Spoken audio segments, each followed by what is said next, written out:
ನಮಸ್ಕಾರ ವೀಕ್ಷಕರೇ, ದೇಶದ ಮತ್ತು ನಮ್ಮ ಕರ್ನಾಟಕ ರಾಜ್ಯದ ಎಲ್ಲ ಸಾರ್ವಜನಿಕರ ಗಮನಕ್ಕೆ ಇದೇ ಜುಲೈ 1ರಿಂದ 10 ಹೊಸ ರೂಲ್ಸ್ ಜಾರಿ. ಕೇಂದ್ರ ಸರ್ಕಾರ ಮತ್ತು ರಾಜ್ಯ ಸರ್ಕಾರದಿಂದ ಭರ್ಜರಿ ಬಂಪರ್ ಗಿಫ್ಟ್.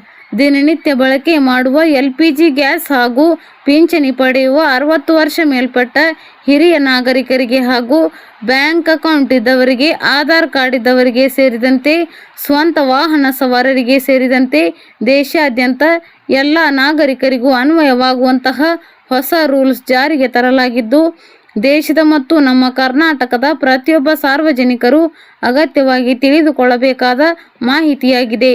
ಬನ್ನಿ, ಹಾಗಿದ್ರೆ ಕೇಂದ್ರ ಸರ್ಕಾರ ಮತ್ತು ರಾಜ್ಯ ಸರ್ಕಾರಗಳು ಸಾರ್ವಜನಿಕರಿಗೆ ನೀಡಿರುವ ಬಂಪರ್ ಗಿಫ್ಟ್ ಆದರೂ ಏನು ಹಾಗೂ ಹೊಸದಾಗಿ ಜಾರಿಗೆ ಬರುತ್ತಿರುವ ಈ 10 ಹೊಸ ರೂಲ್ಸ್ಗಳು ಏನು ಎನ್ನುವ ಬಗ್ಗೆ ಕಂಪ್ಲೀಟ್ ಆಗಿ ತಿಳಿದುಕೊಳ್ಳಲು ವಿಡಿಯೋವನ್ನು ತಪ್ಪದೆ ಈಗಲೇ ಲೈಕ್ ಮಾಡಿ ಮತ್ತು ಕೊನೆವರೆಗೂ ನೋಡಿ.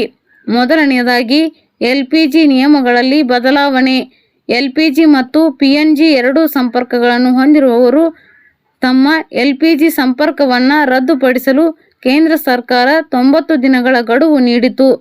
ಈ ಗಡುವು ಜೂನ್ 30ಕ್ಕೆ ಅಂತ್ಯಗೊಳ್ಳುತ್ತದೆ.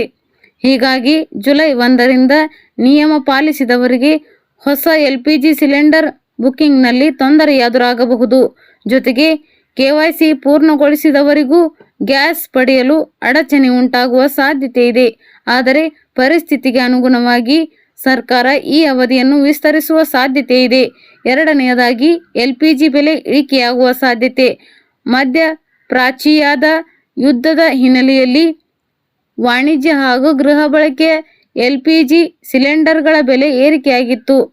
ಈಗ ಯುದ್ಧ ಪರಿಸ್ಥಿತಿ ಶಾಂತವಾಗಿದ್ದು, ಆರ್ಮೋಸ್ಟ್ ಜಲಸಂಧಿ ಮೂಲಕ ಭಾರತಕ್ಕೆ ಕಚ್ಚಾ ತೈಲ ಸರಬರಾಜು ಸುಗಮವಾಗಿರುವುದರಿಂದ LPG ದರ ಇಳಿಕೆಯಾಗುವ ಸಾಧ್ಯತೆ ಇದೆ ಎಂದು ಸರ್ಕಾರ ನಿರೀಕ್ಷಿಸಿದೆ.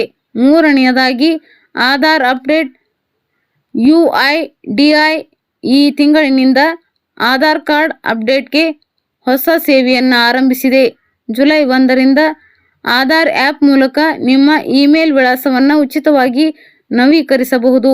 ಈ ಹಿಂದೆ ಇದಕ್ಕಾಗಿ 75 ರೂಪಾಯಿ ಶುಲ್ಕ ವಿಧಿಸಲಾಗುತ್ತಿತ್ತು. ನಾಲ್ಕನೆಯದಾಗಿ ರೈಲ್ವೆ ನಿಯಮಗಳಲ್ಲಿ ಕಠಿಣ ಕ್ರಮ. ಜುಲೈ 1ರಿಂದ ಭಾರತೀಯ ರೈಲ್ವೆಯಲ್ಲಿ ಪ್ರಯಾಣಿಕರಿಗಾಗಿ ನಿಯಮಗಳನ್ನು ಇನ್ನಷ್ಟು ಕಠಿಣಗೊಳಿಸುವ ಪ್ರಸ್ತಾವನೆಗೆ ರಾಷ್ಟ್ರಪತಿ ಅನುಮೋದನೆ ನೀಡಿದ್ದಾರೆ. ಟಿಕೆಟ್ ಇಲ್ಲದೆ ಪ್ರಯಾಣಿಸುವವರಿಗೆ ವಿಧಿಸುವ ದಂಡ ಹೆಚ್ಚಾಗುವ ಸಾಧ್ಯತೆ ಇದೆ. ಜೊತೆಗೆ ರೈಲ್ವೆ ನಿಲ್ದಾಣಗಳಲ್ಲಿ ಶಿಸ್ತು ಕಾಪಾಡಲು ಹೊಸ ನಿಯಮಗಳನ್ನು ಜಾರಿಗೆ ತರಲು ಸಿದ್ಧತೆ ನಡೆಸಿದೆ.